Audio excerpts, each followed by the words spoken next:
दोस्तों नमस्कार। यहाँ बात करते हैं योग आयुर्वेद स्वास्थ्य के बारे में। किस प्रकार से अपने आहार विहार को ठीक रखकर संतुलित रखकर सुखमय जीवन जिया जाए।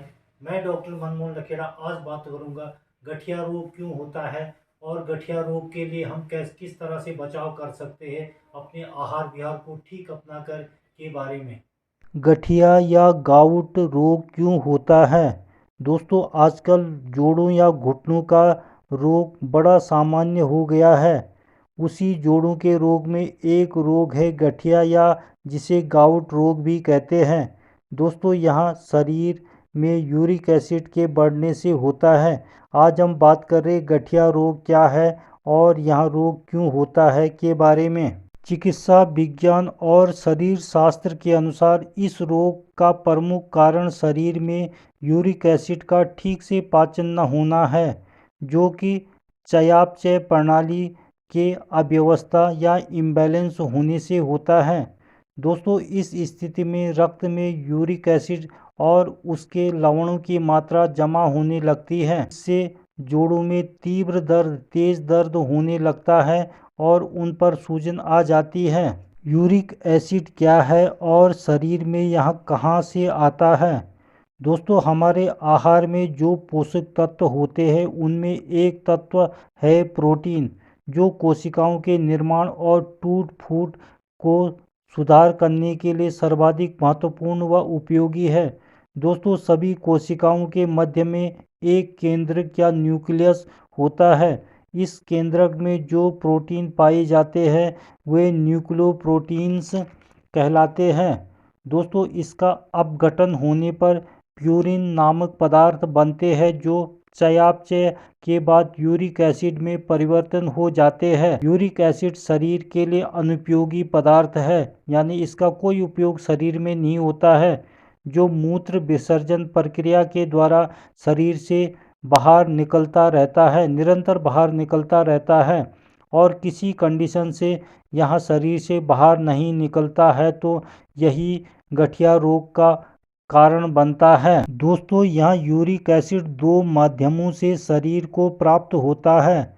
एक तो आहार के माध्यम से और दूसरे शरीर में होने वाले अंतः निर्माण के द्वारा। दोस्तों, मांसाहारी पदार्थ भोज्य पदार्थों में प्यूरिन की मात्रा अधिक पाई जाती है, विशेषकर मांसल अंगों जैसे यकृत और गुर्दे आदि में। दोस्तों, मांसाहार करने वाले प्यूरिन प्राप्त होता है, जिसके चयापचय से यूरिक एसिड भी अधिक मात्रा में बनता है। दोस्तों, यहाँ तो हुई आहार के माध्यम से माध्यम वाली बात। अब शरीर में होने वाली अंतः निर्माण से प्राप्त होने वाले यूरिक एसिड के बारे में बात करते हैं।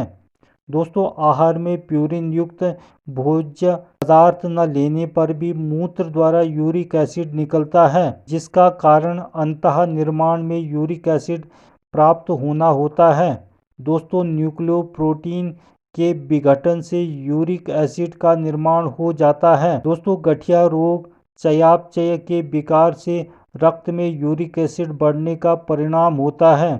दोस्तों, यहाँ छोटे छोटे कणों के रूप में जोड़ों में जमा होने लगता है, जो दर्द होने का कारण होता है। दोस्तों, गठिया रोग का प्रारंभ होने पर कुछ लक्षण प्रकट होते हैं, जैसे जोड़ों में दर्द होना, जोड़ों पर सूजन आना, थकावट होना, कमजोरी, भूख न लगना, पाचन संबंधी विकार होना, मूत्र की मात्रा कम होना, हल्का बुखार होना आदि। दोस्तों, कुछ अन्य व्याधियाँ भी पैदा हो सकती है या इसके साथ अन्य व्याधियाँ भी पैदा हो सकती है, जैसे पथरी बन जाना, उच्च रक्तचाप होना, हृदय के रोग, खून की कमी, त्वचा के रोग, चयापचय संबंधी विकार आदि हो सकते हैं। दोस्तों, इन व्याधियों या रोग से बचने का सबसे अच्छा उपाय है कि अपना आहार को ठीक किया जाए, आहारीय उपचार किया जाए और बचाव किया जाए। आहारीय उपचार। दोस्तों, आहारीय उपचार द्वारा रक्त में यूरिक एसिड की मात्रा का बनना रोका जा सकता है। और दोस्तों, यदि ऐसा न किया जाए तो भी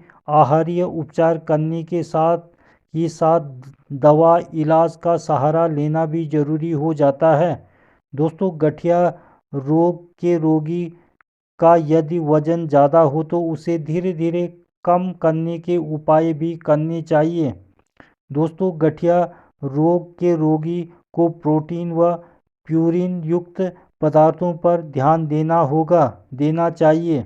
मांसाहार का तो बिल्कुल त्याग करना चाहिए, क्योंकि दोस्तों मांस से बने खाद्य व्यंजनों में प्यूरिन की मात्रा बहुत अधिक होती है, जो शरीर की प्रोटीन की आवश्यकता की पूर्ति करने के लिए दूध व पनीर का सेवन करना पर्याप्त व निरापद होता है। दोस्तों, गठिया रोग को प्रभावशाली ढंग से नियंत्रित करने के लिए मोटापे पर नियंत्रण रखना बहुत जरूरी होता है। इसलिए वसा व चिकनाई युक्त पदार्थों का सेवन कम से कम मात्रा में करना चाहिए। शरीर की क्रियाशीलता के अनुसार ऊर्जा प्राप्ति के लिए कार्बोज युक्त पदार्थों का सेवन अधिक मात्रा में और प्रोटीन व वसा युक्त पदार्थों का सेवन सीमित मात्रा में करने से चयापचय प्रणाली मेटाबॉलिज्म की प्रक्रिया के दौरान हानिकारक पदार्थों का निर्माण कम मात्रा में होता है और रोग नियंत्रण में रहता है। दोस्तों, यदि मूत्र कम मात्रा में विसर्जित हो रहा हो तो शाकाहारी सूप, छाछ, चिकनाई रहित दूध, शरबत आदि तरल पदार्थों का सेवन करना चाहिए। दोस्तों, चाय व कॉफ़ी का सीमित मात्रा में सेवन करना हानिकारक नहीं होता, किंतु शराब, अल्कोहल युक्त पदार्थ या अन्य किसी प्रकार का नशा को तो छूना भी नहीं चाहिए। दोस्तों, गठिया रोग के रोगी को भूखा भी नहीं रहना चाहिए, क्योंकि भूखे रहने से यूरिक एसिड का निष्कासन में कमी होती है।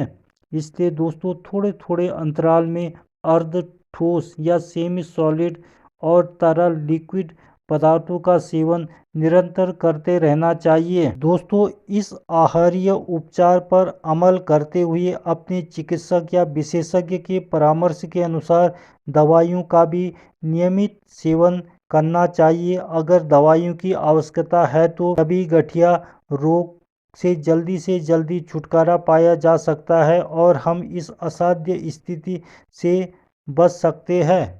तो दोस्तों, आज के लिए बस इतना ही। देखते रहे लखेड़ा आयुर्वेद को। चैनल को लाइक, शेयर और सब्सक्राइब जरूर करिए और लेते रहिए योग, आयुर्वेद, स्वास्थ्य संबंधी नई नई जानकारियाँ। नमस्कार।